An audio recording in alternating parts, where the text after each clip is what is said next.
Board. The meeting this evening is hybrid. Live and in person is David Phil and myself, Randy Iser. On Zoom is Amy Parsons. We are missing Jane Nevin Smith and Molly Keegan this evening.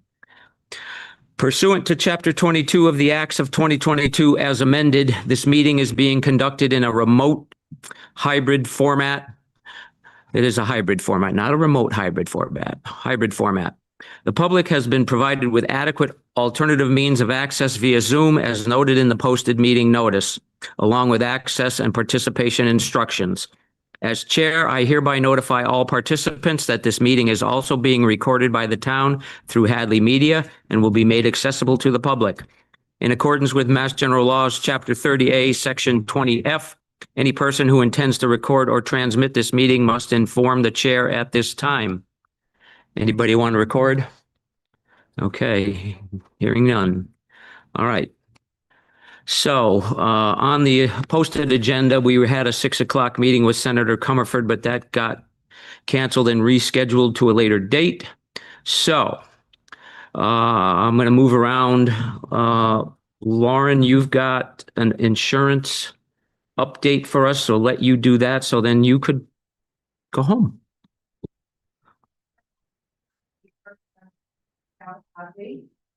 So the big thing I was supposed to kind of go through our health insurance options that we have. And unfortunately, we had received some updates from the attorney this afternoon that kind of dwindled our pickings.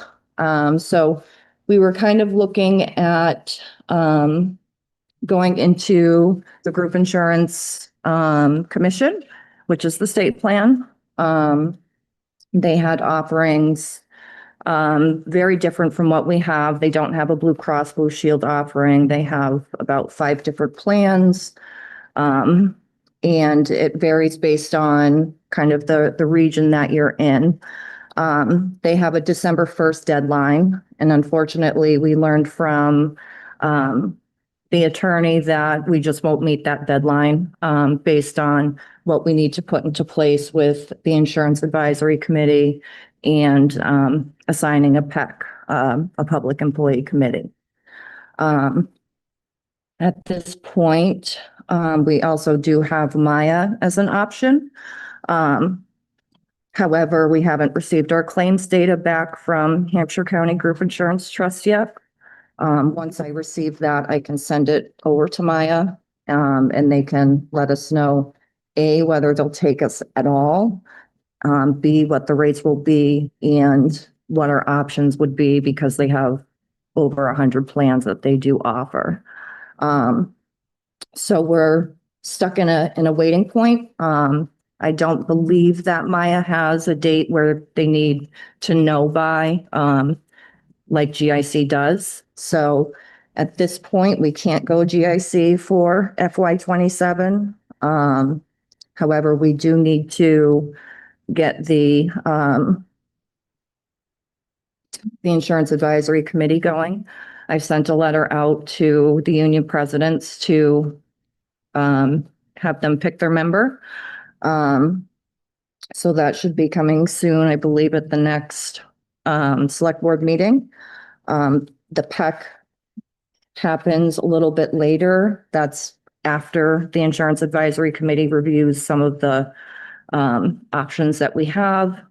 They work with the select board and they make a recommendation based on the options that we have. One thing we do have to show to the Insurance Advisory Committee in order to make a change is that there's a cost savings. So we will see there. One thing that I did find out is a lot of municipalities are staying in the trust. So they've decided to stay. A couple of surrounding communities. And as of Hampshire County's last meeting, I had asked if anyone had decided to leave and they said no. So they also did report that with the recent increases, stability is getting better, which is a positive. So right now our next steps is to reestablish the Insurance Advisory Committee, what ends up happening is the only time you really need them is when you need to change insurance. And since we haven't changed insurance in so long, we need to reappoint new people. Mhm. Once I receive the claims data, I'll send that off to Maya, and then I'll provide that to the Insurance Advisory Committee. We'll review the data, connect with Select Board, and if the Insurance Advisory Committee and Select Board decides to make any changes to the insurance, we'll then form and create the Public Employee Committee. Okay. Okay, Great. Thank you. thank you. Okay. You may be dismissed. Thank you. Scott, are you here for just one thing? Would you like to come up so you could go home? All right, this is item 6.3 on the agenda, snow and ice budget, public salt sand usage. Good evening. Just here tonight to ask or try to figure out what you want to do or don't with supplying public sand and salt. No, we need to cut back and just I'm not sure where the board is looking to cut back. Mm-hmm.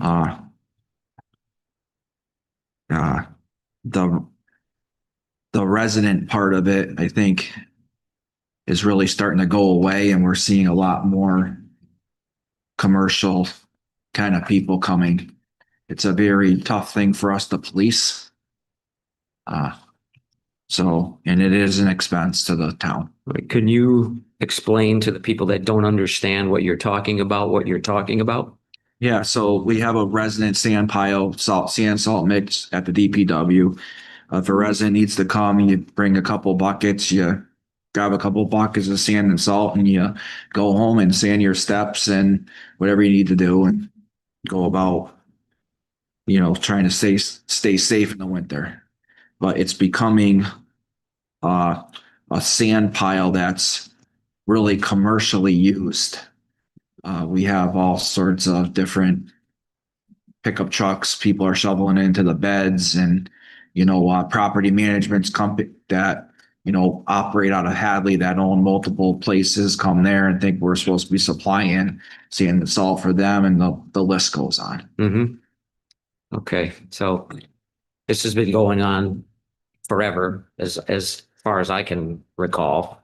Yeah, Right. it seems since my tenure here, it seems to be getting worse Mm-hmm. as far as people taking the material. Okay. And obviously, depending on what we have for a winter, does come into play. Like last year when it started really snowing, we had ice and whatever, and we were going through a lot of material.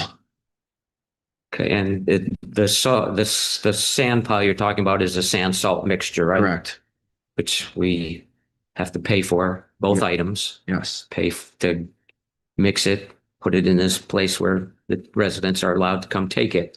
So I think the issue here is policing it somehow. I mean, I agree that in my mind, it's for the homeowner who needs a couple of buckets to make it through most of the winter. If somebody comes and is putting it in the back of their pickup truck and filling the bed, then that's not what this is for. So we have to figure out how to govern this, if you will, so that we don't get taken advantage of, because that's what it seems to me is happening. I think the fire department still, and I think the police department too, still does the sand for the seniors, right? Yeah. And I'm assuming there's a criteria to get that delivered. You have to be a senior or disabled or whatever. Yeah, I think there's folks that aren't necessarily seniors, that they can register through the senior center, that we will deliver buckets to them. But yeah, you can, it's not a arduous process. So my thoughts would be continue that program because that's been leased and goes off the free landscape sand that we're giving away in salt, because I've seen people with the pickup trucks and you're not using that much sand in your entire driveway in the winter to at once. I don't know what you're doing with it. Yeah, like I said, it's very hard for us to police, like, especially on off hours where it's down at, a dead end street. We can't watch what's going on there. There's security down there is very limited. And, I don't know. I just, it's nice to have it there for the people Yeah. that, need a bucket of sand. You come down, grab a bucket of sand, you go about your business. But the other aspect of it where people are really loading up, I just don't think it's proper for them to be doing. We can- We try to stop it, but We can work with Scott to try to police it literally and figuratively. I think the issue is just wanted to make sure that we were all on the same page. I mean, the salt and sand budget, as everybody knows, we did run over by quite a bit last year just because of the strangeness of the storms that we got. And with everything that's going on, running over by that amount again is not going to be possible. So we wanted to make sure that we weren't going too far and stopping something that the town wants to continue. Mhm. And if you want it to just be for residents, again, we'll work with Scott and try to figure out a way to police it, so to speak. I just think it's gonna be impossible. These, you guys are busy enough. Yeah. And especially evenings and weekends when it tends to happen. I don't think we're pulling up very often during business hours, loading truckloads, are they, or they do during the day too? yeah, a little bit, but it seems like most happens like, off hours after we're gone, but But it's, they do the program, for police, fire, and senior centers, people who needed it, who get it, and then we cut out the open access, because there's no way to secure it out there. no, Do that. there's not, and I kind of agree with you, David. Either it's one of these situations, it seems like either it's a free for all or it's not at all, because it just does, just don't know how we can, police it, we're trying to secure the salt shed itself, properly. So if someone does go in there, whatever it is, legally trespass, I've been talking to Mitch about how we do that and whatever, and, that's being done. And, just the mixed pile, it's, it's there and it's a So- cost. Like I said, it's unfortunate that, I don't know, some people are wrecking it for others, I guess, the old saying Yeah. goes, but How does the system currently work, Mike? If I need salt, is it something you set up on a weekly basis where you deliver, or? No, Is it it's just, as it's a needed? one-time situation where we will deliver a bucket or two to folks who are in need. They register with the senior center. We put together, maps of the area, and then one day we have officers and firefighters, and we will all just spread out around town and make these deliveries. And then at the end of the season, we pick all the buckets up and we do it again the next year. Okay, so, I'm sure we could arrange a second delivery if necessary or things like Yeah, that. so- But yeah, what I'm thinking is that there's going to be plenty of people who are not watching this. They're going to go down there and they're going to find that they can't get the sand and salt that they're used to. So how about if we put up some kind of a sign? I mean, and I agree, get rid of the pile down there. Put up a sign that says, due to budget cuts, this is no longer available. If you, if you need this stuff, contact the senior center or whoever you need to contact, and they will help you out. So I don't know who we can get to make the sign or what it exactly needs to say, but I think that would eliminate some of the concerns that we're going to get when the pile is not there. Does that sound reasonable? Go ahead, Amy. I just wanted to throw in too about, maybe not just seniors, but if there's potential homeowners that could be low income as well. Yeah, no, that's what I wasn't indicating just for seniors, anybody. So that, because I'm sure there's plenty of people that come and play by the rules. Yeah. what I'll do, I'll send an email right now to Violet. She's been the one that collects the information Okay. annually, and Yeah. we could do, a test year, I guess we could do it this way. And if we have 300 people, maybe we need to have a chat again. Yeah. But, right now we're talking about 40 or 50 buckets that we deliver. And if we spread it out enough, Mhm. it's not that heavy of a lift. So I'll ask her if she thinks that we can handle non-senior, adding on folks who are not specifically seniors who Okay. are in need. So I'll make a motion. So yeah, ask that we remove the open access for resident salt, but continue allowing seniors and those in need to register for the senior center. For access to residents. I'll second that. All right. Motion by David, second by Amy. Roll call vote, please. Roll call vote, Phil, Yes. Isaac. Yes. And Parsons. Yes. Thank you. All right. Thank you, sir. Do you need us for anything else this Well, I evening? didn't know how this works. I know I talked to you briefly about the sidewalk situation. I'm not sure if the agenda is vague enough to discuss that or not. Let's see. Well, snow and ice budget. I would say it's close enough, or at least we can just start a conversation. So the bylaw Yeah, says, you didn't happen to bring it, did you? I do. Would you please read it? Yes. No owner or tenant of an estate abutting on a stone, brick, concrete, or plank sidewalk shall place or suffer to remain for more than 12 hours between sunrise and sunset any snow upon such sidewalk, nor any ice upon such sidewalk, unless ice is made even and covered with sand to prevent slipping. Nor shall any person place snow or ice in the street outside the sidewalk. Okay, so the reason that this is being brought up is the town typically plows all of the sidewalks. And of course, we're going to run into money situations.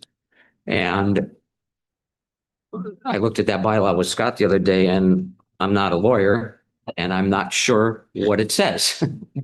It seems to indicate that residents are responsible for snow removal.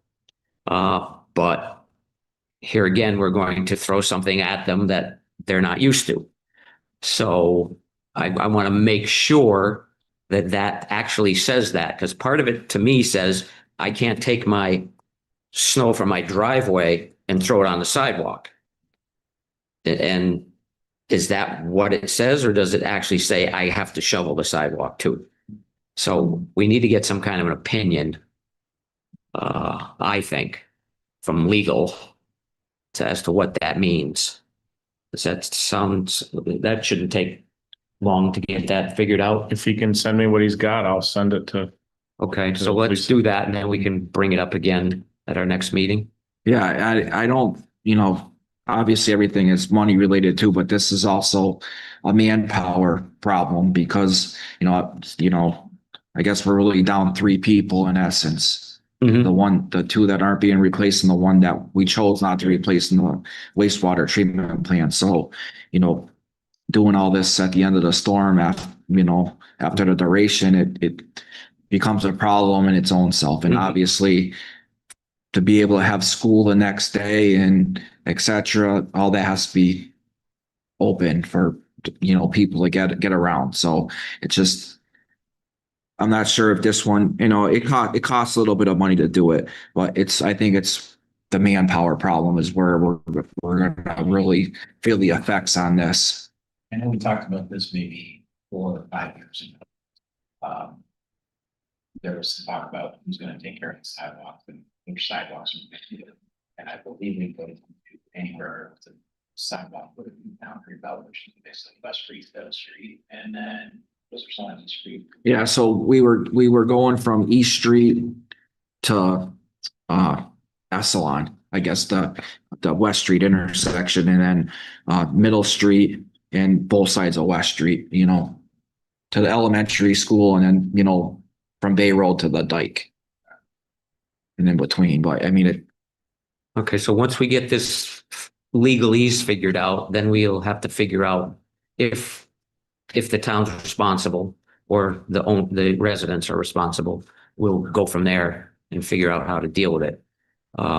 Because, I mean, I don't think there's any kids walking from the south end of West Street to school. The only place I really see kids is more like on the Route 9 area from, the library to, Hopkins. Yeah. Usually not too many on the other spots, but I'm not paying that close attention either, but. Right. Is the state gonna be doing Route 9 sidewalks?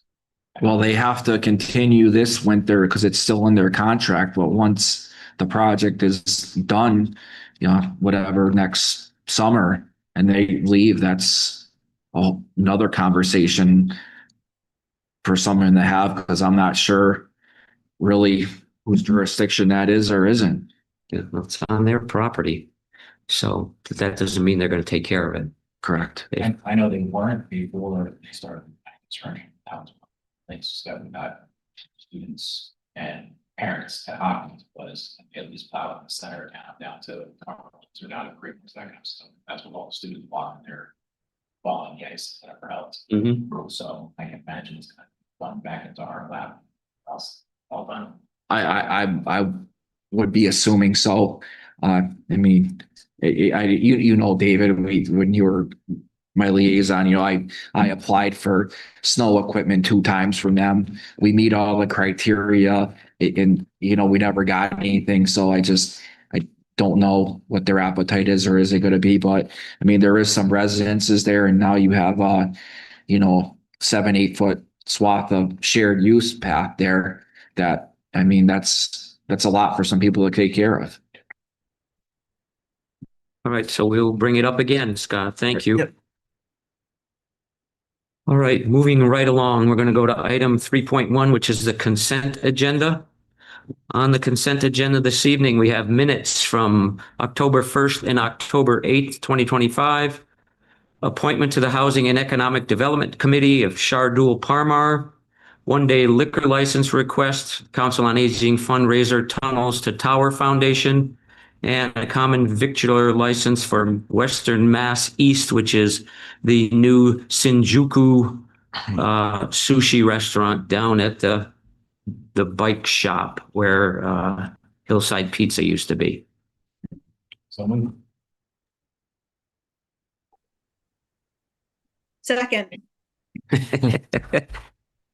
Motion by David, second by Amy. Roll call vote, please. Roll call vote, Phil, yes. Isaac. Yes. Parsons. yes. Thank you. Sorry, David, it was a little hard to hear you. I thought you said second, Yeah. not so moved. You, Because the mic's on. and you're a low talker. Yes. Yes, test. Okay. What's this? Do we have friends at Lake Warner if you want? That's They actually emailed earlier this afternoon asking to pull that. So 6.4 is off, Okay. but you could pick up 5.2 really Yeah. quickly Yeah. or 6.1. Now I'm going to do 5.2 is Fiber Optic Steering Committee. And the select board is asked to appoint the following people to the Fiber Optic Steering Committee. And that would be Alex Lamarche, David Phil, Amy Fiden, Shardul Parmar, and Patrick Layton. And David's on that, so I'll make a motion to accept. Amy. I'll second. Sorry, I was trying to unmute and then she told me to on. Anyway, All right. You need some of that fiber Second. wherever you're calling from. Yeah, right. Okay, motion by Randy, satellite, second by Amy. Roll call vote, please. Roll call vote, Phil, Yes. Isaac, Yes. and Parsons. yes. Thank you. Okay, Can do 6.1. Yeah. Or 7.1. item 6.1. Select Board will recognize Merrill I'm gonna hopefully not mess this up. Tomaskowitz for his years of volunteering at the Council on Aging for over 35 years.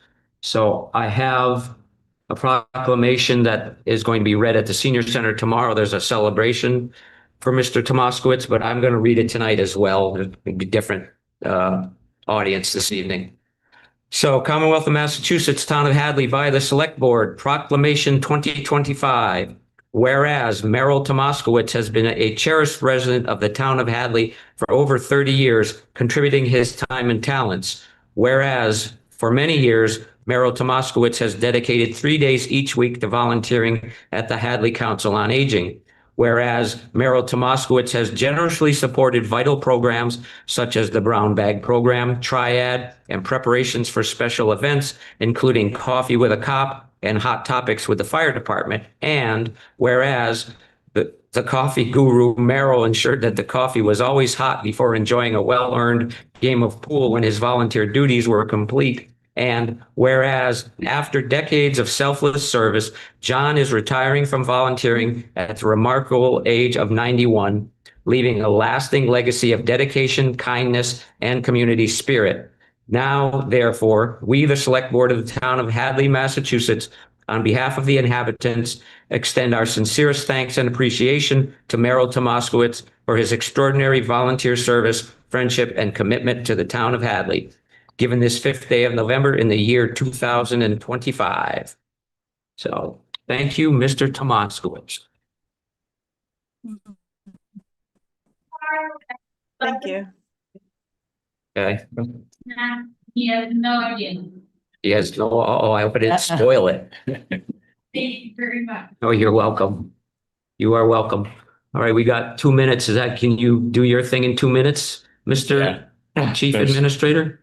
Yeah, there's only a couple of updates. If you look at the TA report, the things in light blue are really the only updates that we have. Everything else is kind of paused. For the levy rehabilitation, Jennifer and I met with the folks from Woodard and Cohen last week or the week before. They are working on some action items, and I have been in discussions with Senator Comerford. We were going to talk about this tonight. But we are going to be requesting another meeting with all the legislators to start discussing some funding opportunities that might be out there for the levy. Library roof, the final report from Gale is complete. Town Council is reviewing it. And I was just emailing with them today to try to get some dates that we can sit down with the library trustees and talk it through. And then after that, we'll bring everybody in front of the Select Board to give an update as to where we are with that. And as far as kind of strategic planning, it's not really the best headline, but Linda and I are starting the FY27 budget process. It's a little bit earlier than normal. We're going to be getting out the budget sheets to the department heads very soon. We are going to be looking at likely at our next Select Board meeting to get our kind of marching orders from the Select Board as to what you'd like to see, those guardrails that you usually give annually. And the fire department impact bargaining, based upon all of the things that have been happening with layoff notices and things like that. We have that scheduled for not next week, but the week after. So we are working on all of those things right now. Those are the updates that I have for you. Okay, thank you. Good timing. It's 6:30. We have a public hearing for the tax classification. So the Board of Assessors and Cheryl Holloway, Principal Assessor, will present the tax classification hearing for fiscal year 26. If you folks would come up to the table here, please. Mr. Chair, while they're Yes. coming up, just a procedural process. There is a public hearing for a liquor license at 7 p.m. Yep. So you would need to pause, open the public hearing for the liquor license, ask them to hold, and then the assessors can go back to their hearing. Okay, Okay, thank you. hopefully I can remember that for 30 minutes. I'm going to wave at you frantically. Okay. Okay, good evening. Good Good evening. evening. I'd just like to say Cheryl was looking forward to this. She loves public speaking. So she's been all about it. But seriously, she's done an outstanding job over this year, getting things going, and it's not an easy job. I'm sure it's not. To come in green, and she's doing it. Thank you, Chuck. But as far as the public speaking part, Yeah, we'll we'll find get there. That comes with time. out the time. Cheryl, it's all yours. Great, thank you. Good evening, everyone. Good evening. So we're here for fiscal year 26, the classification hearing. Before we begin, fiscal year 26, the tax levy so far this year is 15,880,000 compared to last year's, which was 15,322,000. Is that a 2.5% increase? Okay. Well, Yes. I just want to make sure that everything gets explained It will. so that everybody understands the whole process. Yes, it's the 2.5 increase. It's the growth. That levy comes from the values that were approved by the state, the growth that was collected throughout this past year. And then from that, deduct any exclusions or debts or anything, and then you arrive at the tax levy. Okay. So that's how we get to that point. Thank you. So right now, the total fiscal year 25 residential value was 9,602,287,000. Fiscal year 26, the residential value is at 952,038,180, and that's a 5.05 increase. The commercial, industrial and personal property value, that was 4,179,000 in fiscal year 25. And in 26, it's at 432,604,000. And we're looking at a 5.21% increase. So the commercial and residential, they're pretty right in a line with each other. For fiscal year 25, the average single family home was assessed for 453,936. At fiscal year 26, our average single family home is assessed at 475,929. For fiscal year 25, the average tax bill was $5,279. For fiscal year 26, we're looking at an average tax bill of $5,449. That's an average bill that's $170 higher than last year. And the normal increase is usually around $163. If a single rate is adopted for this year, we're looking at an estimated tax rate of $11.45 per thousand, which is a decrease from last year's $11.63 per thousand. And again, we always like to note, because there is controversy back and forth, that splitting the tax rate does not increase tax revenue. Tax levy is what we have, and that's what we're all picking the burden up for. So that's what we have. Recommendations this year, as in the past, the assessors are recommending a no space discount, a no residential exemption, and a no small commercial exemption. The board has elected not to make any recommendations whether to adopt a single rate tax or a split tax this year. And I'd just like to, just because of that, so me and Dan Zadonic over the number of years had discussion back and forth whether it was our board that should be recommending to the selectmen. And I always was with Dan, I don't think so, because you guys are more involved in the numbers and all town-wide. We're really, and that's a sort of a state mandate they'd like us to recommend. I think that's a bit of a mistake. So now that we have a new person on board and I don't have to fight Dan anymore, we decided we're not going to make the recommendation going forward as long as I can get another vote for that on the board. So it's going to be up to you guys to be good guys or bad guys. We're always good guys. That's which way you want to look at it.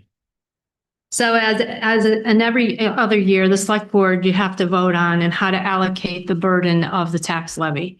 So with that, you have to decide how you're going to adopt the selection of a residential factor, which will determine whether you do a single tax rate or a split tax rate. The selection of an open space discount, the granting of a residential exemption, or a small commercial. And I'll get into those, detail those out for you a little further on. So skip all this. So this is how we arrive at our levy limit. Fiscal year 25, the levy limit was at 14,041,000. To that, we add the 2.5% increase, which is allowed by state. That gave us 351,000. The new growth for 2026 was 202,466. That comes from new commercial buildings, which everyone can see. Belize just added a couple buildings down there. We had quite a bit of new residential that has gone in, and residential now, new residential, we're in the $1 million range for these new houses. So that's where we're gaining the new growth. So that's how we're getting at that revenue of the 202,000. So the levy subtotal with those two is the 14,594,000. And from that, you deduct any debt exclusions that are for 2026, which is 1,121,000. You also have the water exclusion. That is basically just water. It says water and sewer, but it is just waters for the treatment plant.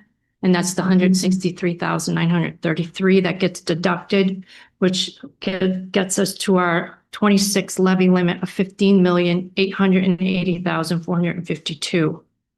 The levy ceiling for 2026 is 34,616,000, and we cannot go anywhere over that, mandated by state. Can you explain the difference between the levy limit and the ceiling? So the levy limit is if we stay at the 1145, that'll keep us at that limit. If we decide to start shifting, then we start dipping into this levy ceiling, and you don't want to get and use all of your levy money, because then it leaves you with no money in your pot, in a sense. Mhm. So that's why they establish a levy ceiling, to keep you from overspending. Okay, thank you. Can you hold your microphone just a little bit? Not quite that. We'll save that for karaoke. Yeah. This is the LA4, which breaks out all the different classes of properties that we have in Hadley. Is that better, Jen? Yes, thank you. You're welcome. So as you can see, 101s, those are single families. In Hadley, there's 808,121, 808 million, I apologize, of for class 101. So if you go down, it breaks out all the different classes. So the total real property, we're looking at $1,328,284,000.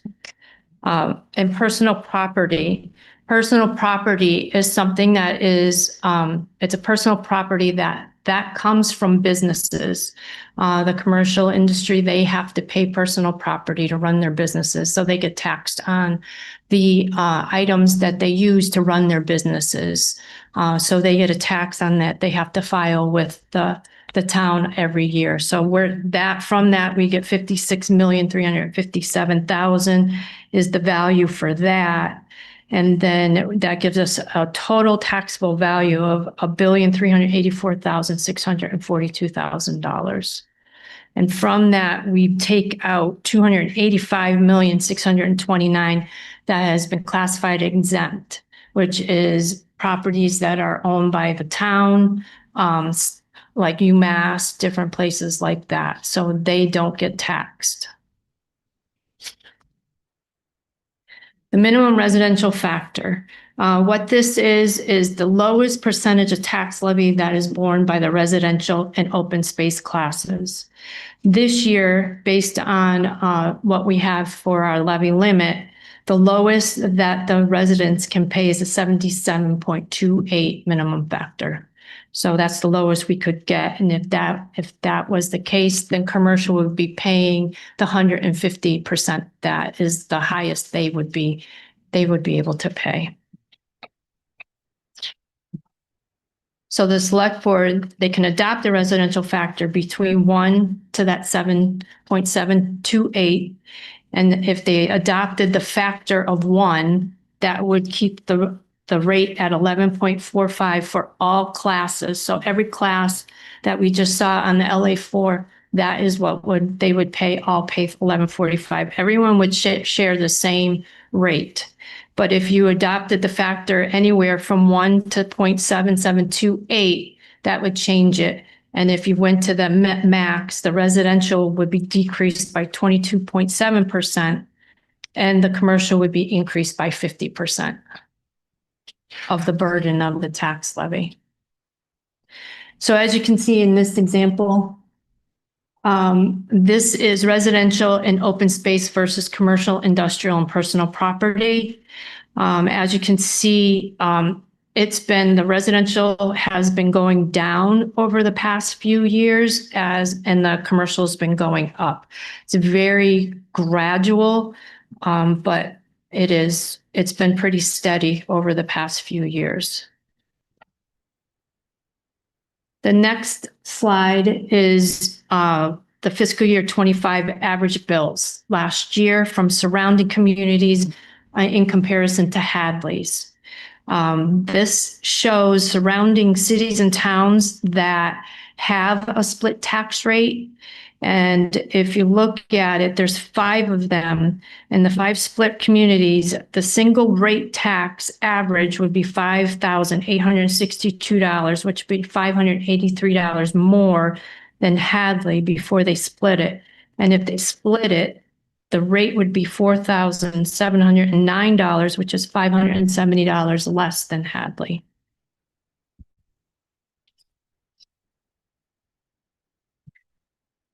The fiscal year, this is the average bill change in Hadley itself over the past 3 years. I'll start with just 25. Last year, the average bill was $453,936. This year, for fiscal year 26, it's going to be $475,929. They have an average bill of $5,499 compared to last year's $5,279. In 25, there was an increase from 24 of 5.43%. From 25 to fiscal year 26, there's going to be it's only 3.22, so it's going down. And same as in commercial, it was up in 25 and it's going to be coming down in 26.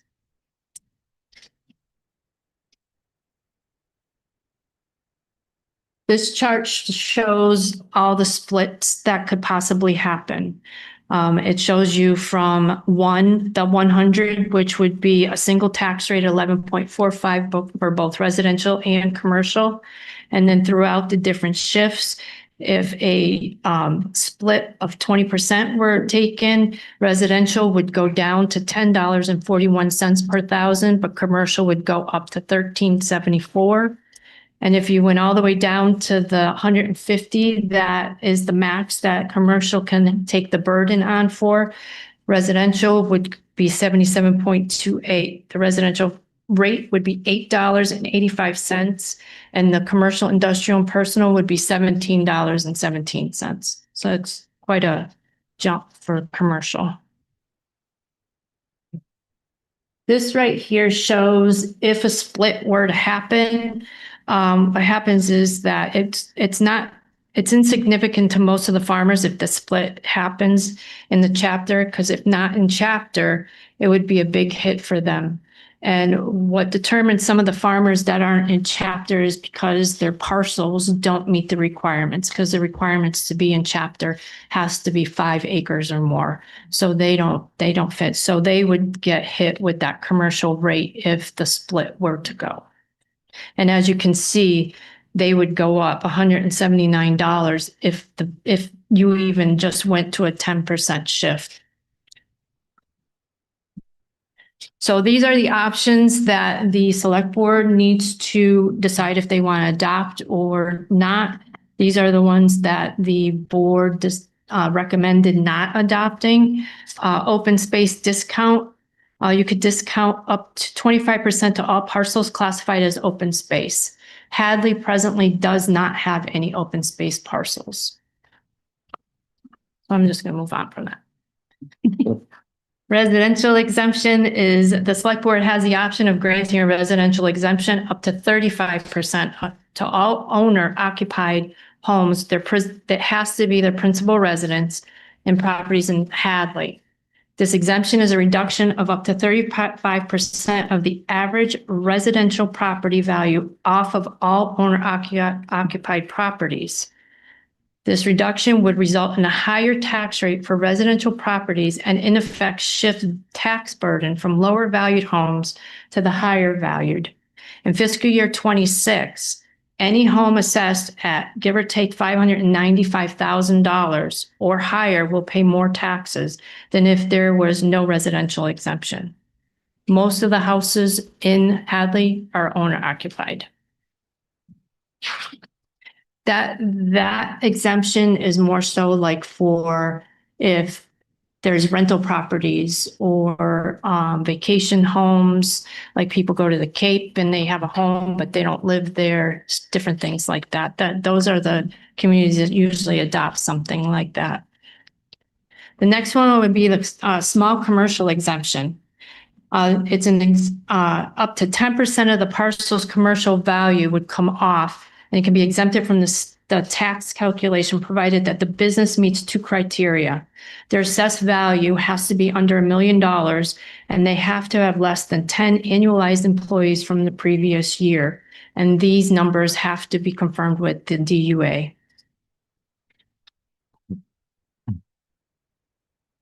Excuse me. So the pros of a split rate are lower residential taxes and increased residential property values.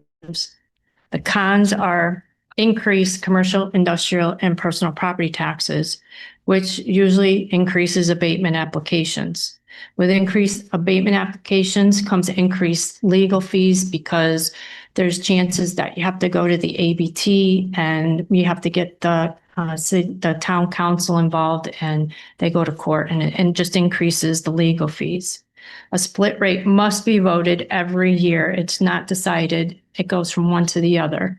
And if you have a split rate and go back to a split rate may take the burden off of one class this year, but if it goes back to a single rate next year, that class picks up the burden again. It just shifts right back to them. So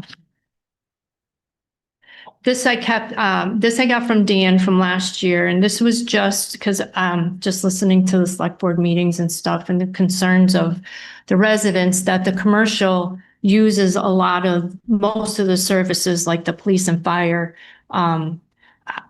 If you look at this, they don't use this number of $1.16 versus the 29. That also includes this number includes like the schools and the senior centers and different things like that. Whereas you can see residential, they pay the $1.16 versus 29 cents. And then the farming and open land is 35 cents. And that includes chapter only paying. And the chapters land people, they pay anywhere from $50 to $60 a year in taxes. And this report behind it is where the information had come from. So the Board of Assessors recommendations for fiscal year 26, they have elected to not make a recommendation on whether to adopt a single tax rate or a split tax rate. But they do recommend a no space discount, a no residential exemption, and a no small commercial exemption. That's it. That's it for this year. Well done. Mr. Mish has downplayed your abilities. Yeah, right. I got a couple. She was fooling me all the time. Yeah. Go ahead, David. So the open space, right? Because one of the questions we always get with the idea of a split rate is how we're going to hit the farmers that are not in APR 61A, whatnot. What is this open space exemption? We don't have any. And we don't have any open space classification, but what would count as open space? Would it be farmland that's not in chapter, or how, or what is it No. exactly? Okay. It wouldn't. So what would count as that? Open spaces like Mount Warner, like the lake, different places like it, because I think that was, if I remember correctly, and I think that was the last parcel that was taken out of open space. Okay. Am I? Yeah. Yes. So it would be something like that. So something that's not used for agriculture or another purpose, Correct. basically just open land. Open. Yep. Another example is like the side of a hill that you can't do anything on. I know another assessor I know, like in South Hadley, they have open space and it's the side of the mountain. Oh. And you can't use it, but it's a parcel that's still there and you can't do anything with it. So that's kind of an example of what open space would Okay. be. So instead of getting taxed at the commercial or the residential rate, it's basically useless land, so you get a break on that. So, Exactly. okay. Yes, because it's unbuildable. You can't develop on it. So And if that were a situation, does it have to be the whole parcel or can it be part of a parcel? the whole parcel. Okay. All right, thank you. Anything else? No, I think that covered it, yeah. Amy, you have any questions? I don't.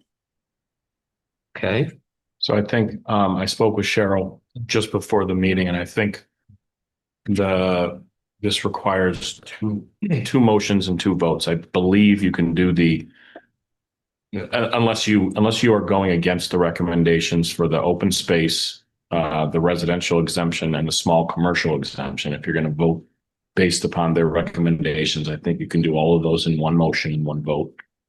Again, unless you disagree. And then your second motion and vote would have to be the tax rate itself. When's our deadline to set the rate? I believe you're sitting in I walked it. out here. Yeah, That's the problem. right. This It's, is the moment. Jeffrey? Well, I didn't want to set you guys up.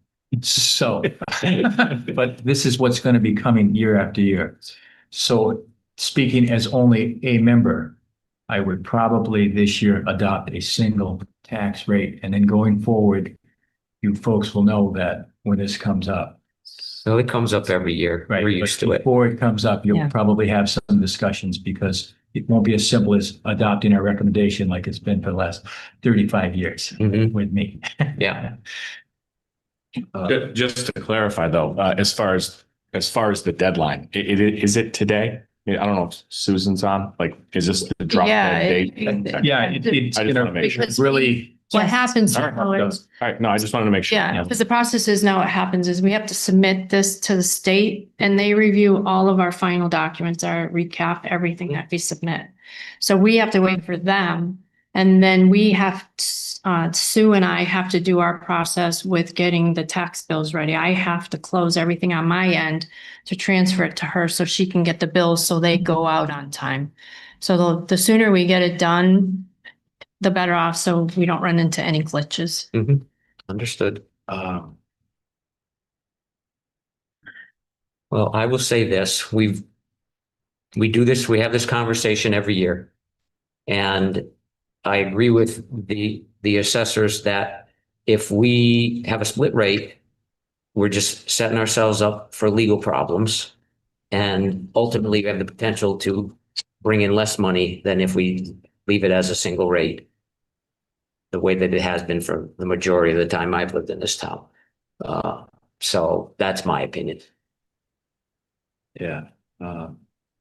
So normally I've been for a single rate, but based on all the feedback across the board on both sides of the aisle for the override was, why can't we explore a split rate of some sort? We tried it 1 year during COVID, if I remember. Mhm. It was a 10% shift. Was Yeah. it? Okay. And from what I remember, we didn't have a whole lot of abatement. no, that's because the commercial went down so much in value, it's sort of leveled out. Yeah. Okay. So I'll ask this question relative to that. I know that the possibility, people have raised the issue of a split rate, but I think they believe that that means we could get more tax dollars. Mhm. So if the understanding is that we don't get more tax dollars, that's one thing. But if the thought is that we get more tax dollars by splitting the rate, then that's a problem. And I think there is a lot of misinformation that, yeah, okay, we'll just make Walmart pay for half the override or Right. whatever. And it's something I was thinking about, all the farmers, the small businesses are all landowners in town anyhow. So whether they pay here or here, they're going to end up paying the same. And we're not going to get any more out of the big box stores. Yeah, what I have heard from a few farmers that don't have land in APR 61A was the increase that they would see, if we looked at like a 25% shift or something like that. And I'd have to look at the chart because I'm just picking a number here. They'd say that if it was shifted, the extra that they would pay on their farmland would be far offset by what they would save on their residence, is the argument that was made to me. And that's by people that had land that was not in chapter. And that's not true. Sue, that's Sue, and David, you got to pull the microphone up. Just right on top of it. Thank you. So I'm sorry, yeah, that's not correct. You saw in Cheryl's presentation where, you know, their taxes would go up significantly, people not in chapter. So, and it wouldn't be offset necessarily by where their home is at. can we see the chart of the shift? Cheryl, what, do you remember which one it was? It's slide 17. Thank you. I got to stop talking out loud at home. When I'm not on.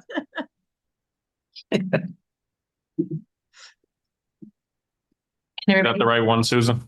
That's the one. So, all right.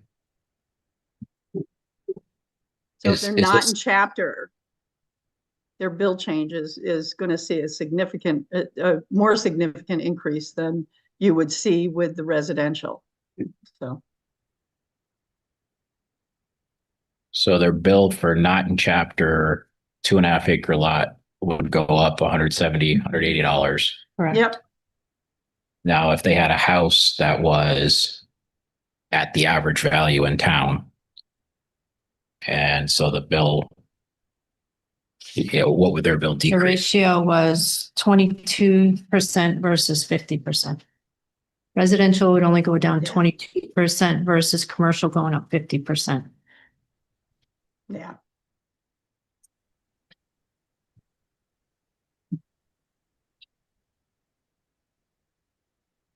I had a random question.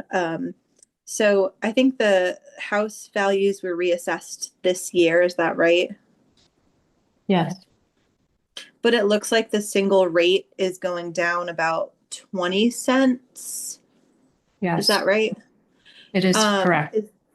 So is there a way to know if that like has offset the reassessed values so that, I mean, I'm sure people might want to know, you know, if their house was, you know, 450,000 before and now it's maybe 475, but then it's going down 20 cents. Like, what does that look like? As far as what is their tax bill going to be? Yeah. Something like if we had something to Well, that's maybe what- show. That was at the beginning. Right here, the average tax bill, that's based on the 475,920. That's the average Average. Yep.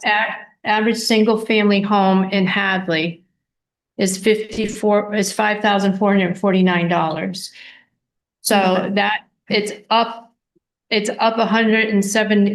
That's a difference from last year of $170.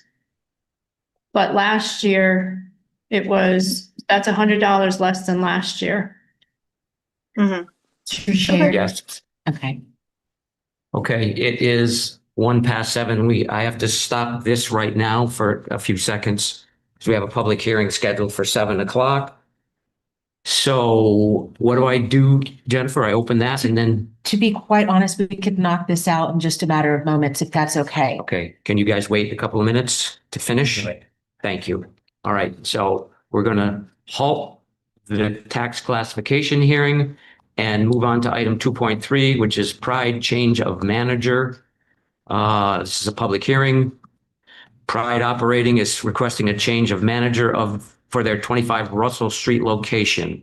The new manager is Robert Ryzik. Jennifer, can you speak to this, please? So Pride submitted the application for a change of manager. I believe he is on here. All the documents are up to date and ready for submittal to the ABCC. There's no problem moving this forward. This is a public hearing, so you do need to ask for public comment. So. Okay. All right, so anybody on the board have any comment? David says no. Amy? Nope. Okay, anybody in the audience have comment on this? Yes. What's the procedure? Why do they have to apply for change of manager? If you have a liquor license in the Commonwealth of Massachusetts, you must have a licensed Cory checked manager on record. And if you change it, you have to tell the legal authority, the licensing authority, which in this case is the select board, and the select board will grant or deny, and then we turn it over to the ABCC, and then they again grant or deny. Okay, anybody online have any questions? All right, I don't see any. I'll make a motion to approve the change of manager. Second. Okay, motion by David, second by Amy. Roll call vote, please. Roll call vote, Phil, Yes. Isaac, Yes. and Parsons. Yes. Thank you. And Okay. thank you to Robert for attending the public hearing. Okay, thank you all. That hearing is done. We will go back to the tax classification Thank hearing. you, sorry. No problem. That works. Okay, so you good with your questions or you Do you want to? feel free? I guess I'm not. So I'm going to put you on the spot here, Huh. make you do public math, but you probably know this anyways. All right. So that slide that showed the non-chapter land, if you could go back to that. Which? 17. Okay, there you go. Told you I read your PowerPoint, Cheryl. Thank you. Memorized it. Okay, so we're going with 157,520 as the assessed value for that 2.5 acres, right? Because I want to put this all out there so anybody watching knows where this is coming from here. So 157,520. And if we did a 10% shift, their bill will go up $180. Correct. Now, let's say that same farmer had a house assessed at the average value in town, the 575, right? 479 or something. 579. All right. 579. Right, Okay. Cheryl? Yes. Yes. Okay. So with that shift, what would the decrease in their bill on their house be? Is what I want to know. Oh, About 22% less, right? so if we went with a 10% shift, which that is based on, that would bring the tax rate down on residential to, give me 1 second. $11.19. No, I apologize, $10.93 per thousand. So it's like 52 cents. 11.45 less 10.93. Cheryl, if you go to slide 16, is that the one you're on right now?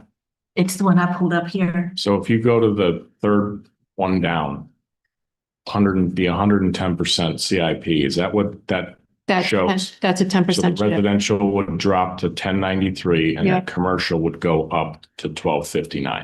Correct, And those are for non-chapter properties for the Right. commercial. correct. So it's basically a 52-cent change in the rate for residential, correct? Roughly 1193 or 1093.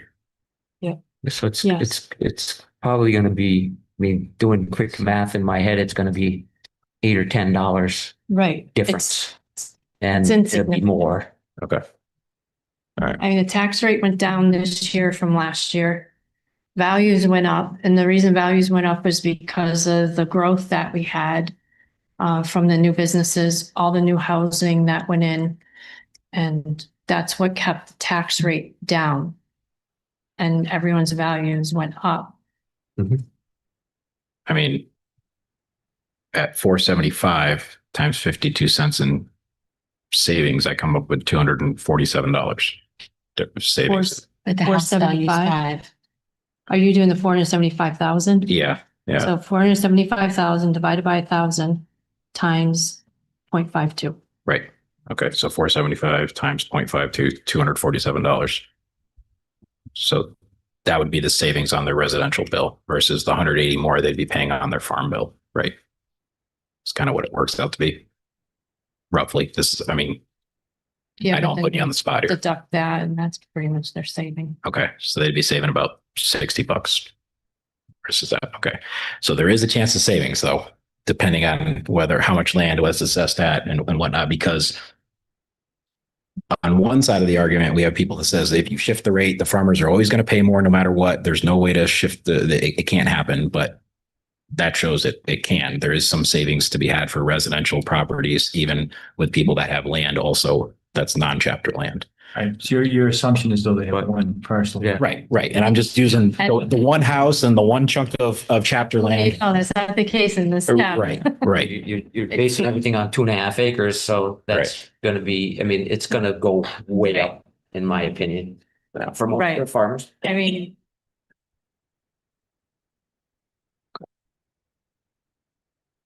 But point well taken.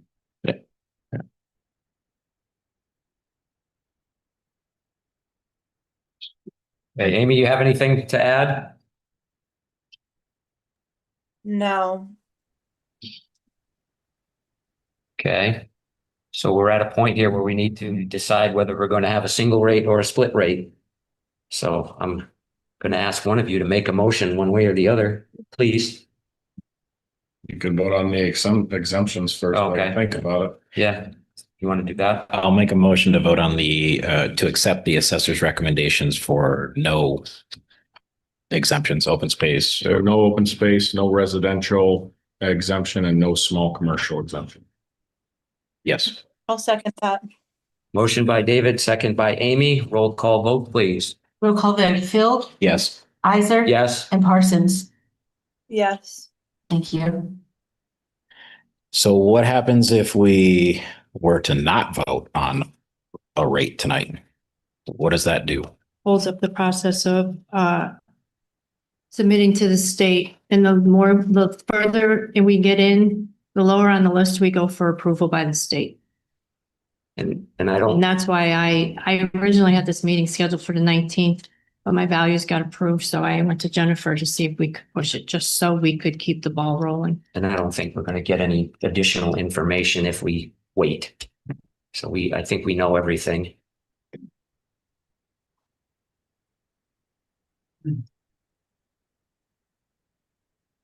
Well, nobody wants to. Well, I'm gonna stick my neck out then. I'm gonna make a motion that we have a single tax rate for fiscal year 26. I'll second that. I'll second for discussion. Okay, motion by me, second by Amy for discussion. What's the discussion? No, I can see David's face. I'm looking at you, Amy. I can't see your face. I know, guess it's like you're stuck in a rock and a hard place, but I mean, how many people are not in chapter land that are farmers? Legitimate farmers.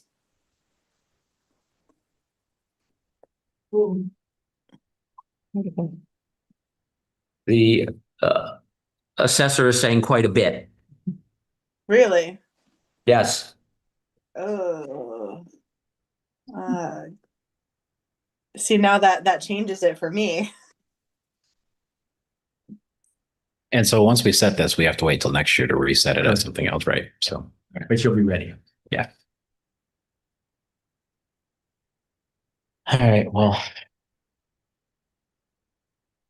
I mean, I kind of feel like we don't have a choice because we're at the deadline. So sadly, I will say, I know that there was one of the things we had talked about was if an override were to go forward, the idea of splitting the rate and I know that every year it has to be revoted on, but it would help shift some of the burden of an override off of the off the people that actually live here. Mhm.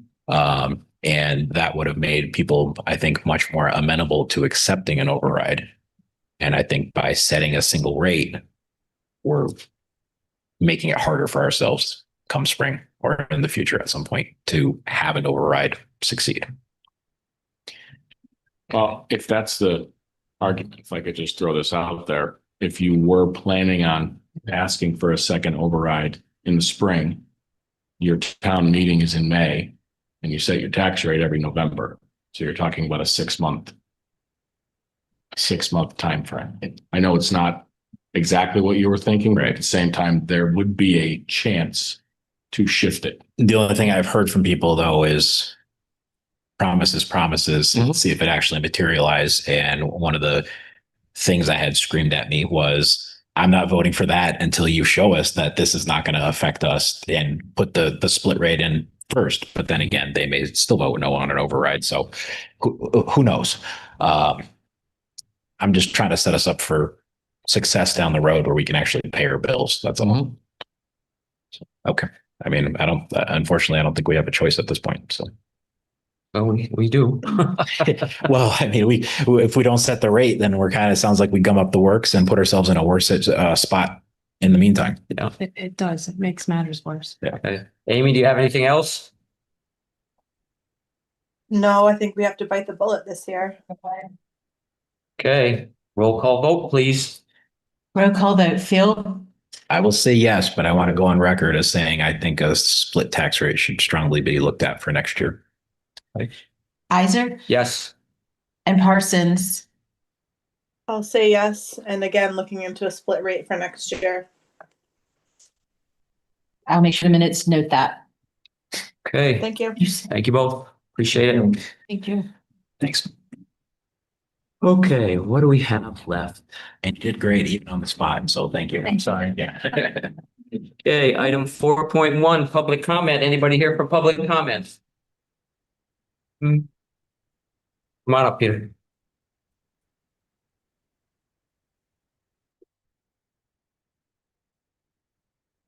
Peter Matusco, 19 Mill Street. Now, this has to do with all of this when it comes to 4.1 to this open comment, right?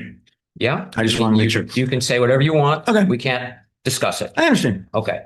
I would like to know, when it comes to 10.1, when it comes to the executive session, when it comes to the contract with the police chief and the interim town administrator, the override has been done, or it hasn't passed, because I know we did not pick a town administrator or the select board didn't, because of putting the stress and all the involvement onto a new town administrator that our chief has, done a great job fulfilling.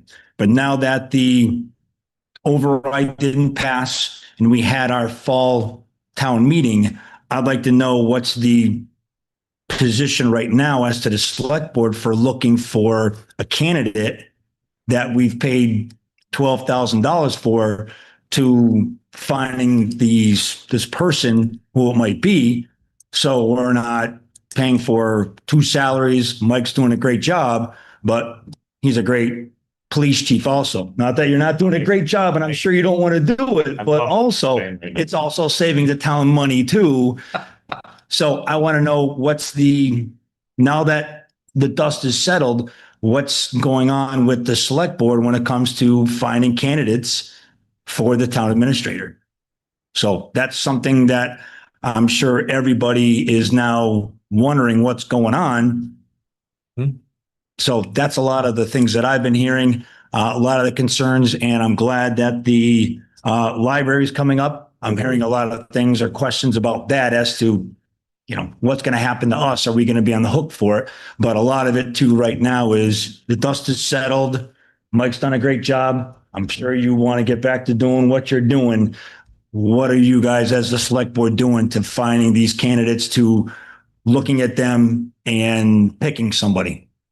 So that was my biggest thing. Okay. Thank you. Thank you. We'll put it on a future agenda sooner than later so we can get that ball back rolling. Thank you. You're welcome. So the discussion tonight will end up on a public agenda, the very next agenda. There's just some language changes suggested by town council, and hopefully you can address Peter's question at the next meeting. Okay. So we did that. You said Friends of Lake Warner. I believe that there's another person for public comment. Okay, I'll go. Sorry. Go Friends of ahead. Lake Warner is a Passover. Good evening, Bill, and then 17 High Meadow Road. I appreciated and valued the discussion of split rate tax. I'm new to this. I'm trying to talk to my neighbors, trying to understand what's going on. I realize I don't understand a lot of the history here and so forth.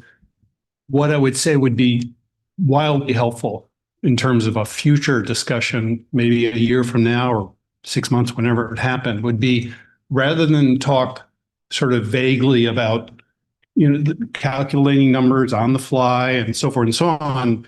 I think a more effective thing would be there's a finite number of parcels and homes. And it seems to me with a year amount of time of preparation, it might be possible to actually do an analysis and say, here's what it actually would look like, rather than sort of the vague concept of it. And so I just would make that request that I don't know how to accomplish that. You just asked. I'm just saying, if you can do that kind of analysis, it would be vastly helpful, more helpful than sort of a chart on a screen that leaves me with like, well, how many people would this actually affect? Is it 10? Is it 100? Is it 1,000? Yeah. So that would be helpful. I'd appreciate it. And I appreciate that. So can we put that? I did. I got it. Okay, great. Thank you. Mr. Matuska. Questions about what the previous speaker had just said. I know in one of the, I think it was the joint meetings that we had in finance, that we were looking into or asking, what would it be as to being 3 different types of taxes, being residential, commercial, and separating farming or agricultural from commercial, that they're underneath the umbrella. I know there was something that we were kind of talking about it. I know there's probably a lot of red tape with the state to separating that, to making it a third tax separation between the thing. And I don't know, it would have been great if, the representative would have been here, that asking those questions and beneficial. I love our town. I love how the taxes, but the town is being poor because we're being strong-armed by our farmers. We really are. I mean, we're now going to set within, in the discussion that you just had, that you're going to table it for next year as to doing a split tax rate. Is it just going to be kicked down the can again? Like you were saying, okay, unless there's some action being done, how's it going to go for another override? We don't know what's going to happen.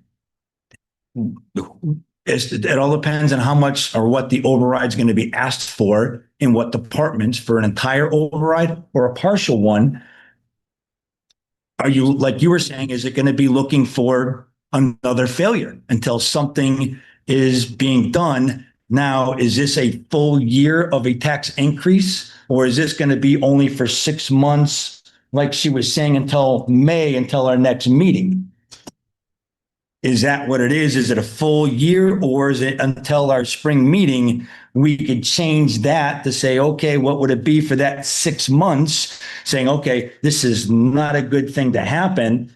It's only 6 months, because we keep on kicking this down the road to tabling it and saying, let's talk about it. Well, now's the time to talk about it, because we're in, tough times right now, and they're asking for an override. It's probably not going to happen again until some sort of decision is made. So I don't know how to bring that up anymore. I know they're saying that there's a lot of acreage that's not an APR. Is it because of they're underneath the 5 acres, or do they not want to buy into the APR or 61A because they want to have control of their own land and what they want to do with it, and not being controlled by the state, that if they decide to sell it, now they have to pay the back taxes on that? What's the reasons for them not being into that 61A? If it's under 5 acres, I understand completely. But if they're at that 5 acres and they just don't want to go about and go into those chapters, it's a tough one to swallow, knowing that the town is in tough shape. And I love our farmers, but we're having our hands tied because of them, because this could be a really rich town. And having those things, I think we need to, or somebody somehow, to looking into because we're the town, the only town in this state that has the largest amount of acreage that's in APR. And you would think that would mean something to the state that if bringing it up to whoever representative would be to saying, we really need to push to try to saving our farmers and separating between farming, residential and commercial. So they're not underneath the umbrella. That's the only thing is to somehow pushing that. So, we're not putting stress on our farmers and also our taxpayers. Keep your eyes on the agenda. Sometime in the near future, we're going to have a senator here, Good. and I'm sure she'll have question and answer period. Thank you. So feel free to come back. Thank you. You're welcome. Mr. Chair. Yes, sir. I can't respond to Peter, but I would ask that after the next election, we put on the agenda at some point to discuss this possibility in the future with the assessors prior to having, getting towards the end of the year with the tax classification hearing. And I think it should be after the election. So we know who's sitting here at the table and they can go on record and saying, hey, if an override were to pass, this is what we're thinking about doing. So if we were going to split the rate, then it has a little bit more weight to it, because if we all agree this is what we're going to do, we might not be sitting here come May. Mhm. So after the town election, I think it would be a good discussion to have. Okay, I don't have a problem with that. I got it. Yeah. Okay. You good with that, Amy? Done for. Okay. Sure. Come right up. Man, we're busy for public comments. Yeah. Yeah, especially from one household. Hi, Nancy Banman, 17 High Meadow Road. Could those PowerPoints be placed on the website so everybody could see them and digest and, Yep. If you go onto the agenda. Yep, They're already up there. they're already up. They're already up. You'll go to the select board page on the website, the very top, it's a blue link at the top. It says Board Docs LT. You can see every select board agenda and every attachment they've had since 2016. See how powerful you are, Nancy? Just like that, made it happen. Mr. Benjamin. Wow.